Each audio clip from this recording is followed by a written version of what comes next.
When you say I,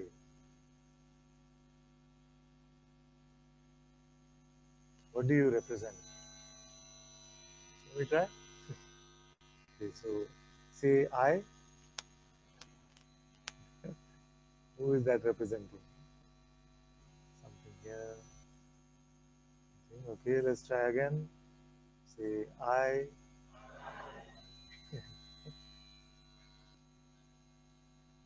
Is it representing a group of sensations? Is it representing an idea you might have about yourself? It can represent all of those things. We are just playfully looking at what the truest representation is, if there is such a thing. Presence, yeah. This I is a pointer, you see, like I was saying yesterday. Guruji calls it the chameleon eye. It can represent a variety of concepts. But does it also represent that which is empty of all qualities? Can it also represent the primal witnessing principle itself? Don't be scared of these words, it sounds. That which Ashtavakra said, you are the solitary witness of all things. He also said, I am wonderful indeed, beyond adoration. Which I was he talking about? Could I also represent that which is beyond all boundaries, all limitations? In fact, the concept itself might not apply. So, what is the mythical notion? All these things that I am pointing to, or all that we have believed about ourselves? Because when we come to satsang initially, it can sound a bit strange actually, almost mythical. If you are without boundary, you are the one solitary thing, witness of all things. You are that boundless ocean in which the arcs of the universe they come and go. It can sound like some fantasy, isn't it? But could it be, is it at all possible that this is our reality right now? And we are just interpreting it differently. Because he did not say you have to become the shoreless ocean. So either he was a complete liar or a fool, if it is not true. He said, you are the shoreless ocean. And I doubt very much that Ashtavakra was any of these, either lying or foolish. What is real about you?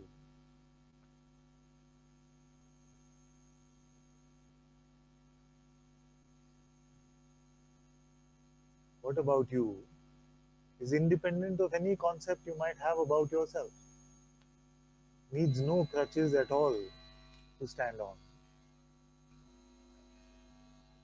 Yes, I'm awake.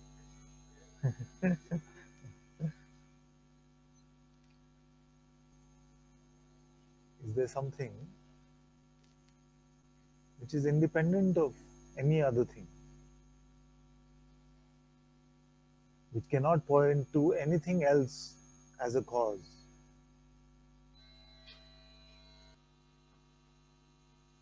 See? I'm hoping that one of these statements will hit home somewhere. Only one of them has to.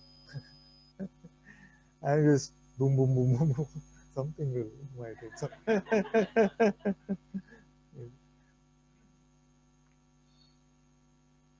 You don't have to understand what I'm saying or believe it.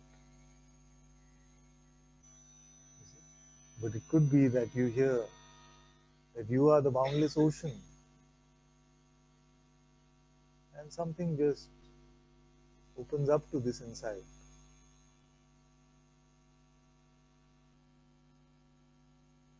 So it seems like for most of humanity, I has represented some sort of a conceptual mix of body and mind. Right? And that's just, we are questioning it. Only that much openness is needed. Could it be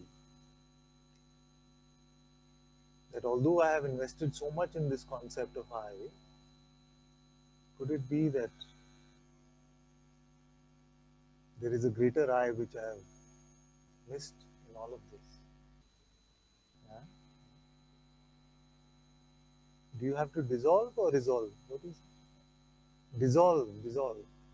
In the noticing concept of, of the concept of I, automatically it is dissolved. You don't have to dissolve it because we have no such tool to dissolve anything at all. Right? What is the water we can provide to it to dissolve? What is dissolve it? I'll dissolve it in something. Right? No. Just as I'm speaking, you're just checking for yourself. Yes. You're checking for yourself. You're looking at the boundary that you have believed to be your boundary and checking whether that is truly your definition. It defines you. It binds you. What is your boundary? Show me where it is. Does it end at some perception? Does it end at some sensation? Or all these perceptions and sensations, could it be that they are contained within you, but they do not contain you? I just want to open you up a little bit to any of these possibilities, with the innocence of a child, because this 1 ounce of openness is more useful in satsang than 100 conclusions that you might have picked up. Actually, if you leave this entire retreat with just a little bit of openness,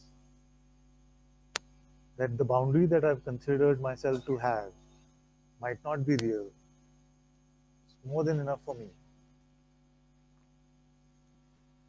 Just a little bit of openness that I might not be this object that I've considered myself to be.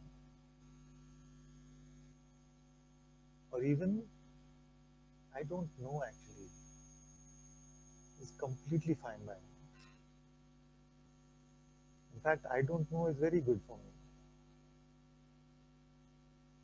This is the opposite type of exam. You type, I don't know, for me, you get full marks. Because we have known a lot of things mentally, conceptually.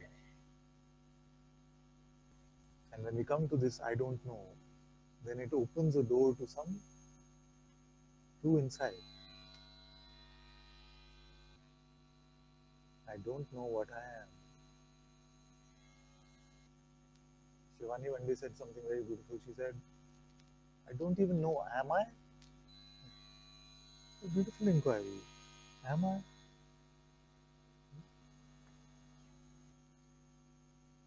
Our conditioning is to rush after conclusion. See, we don't want to leave this retreat without coming to the conclusion that I am awareness or the pure self or something, is it? That conclusion is not helpful. Because how many times have we already heard that? That conclusion has been available from the beginning. But when it's just a mental conclusion, the bud does not go away.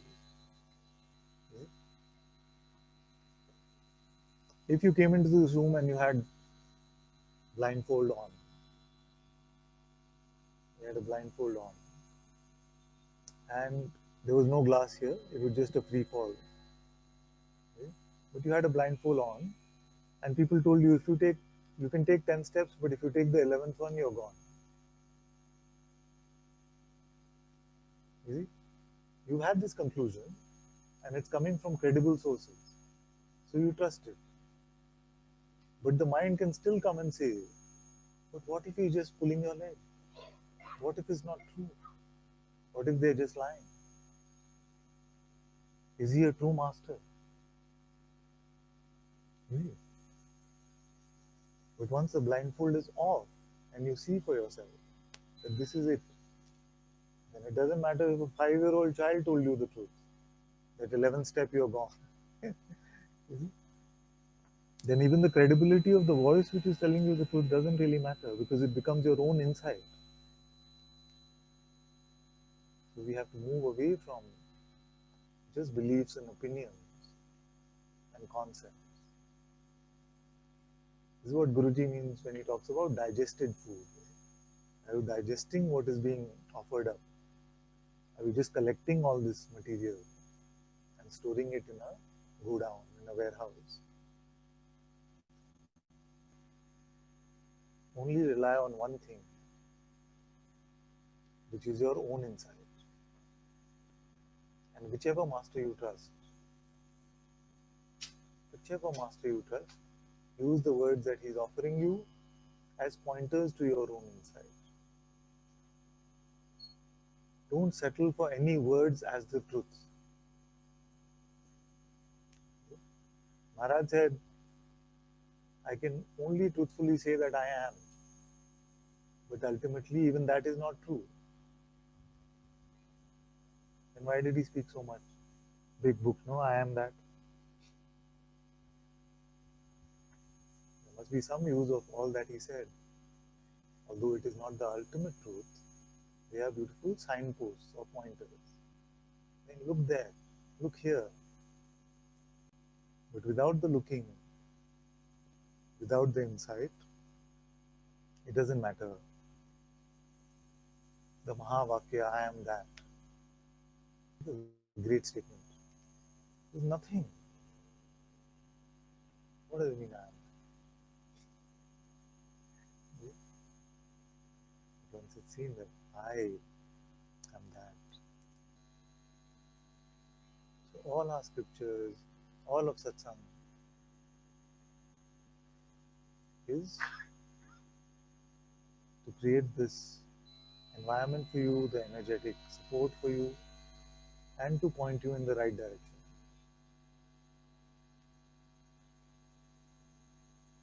But the recognition of the truth you will come to for yourself.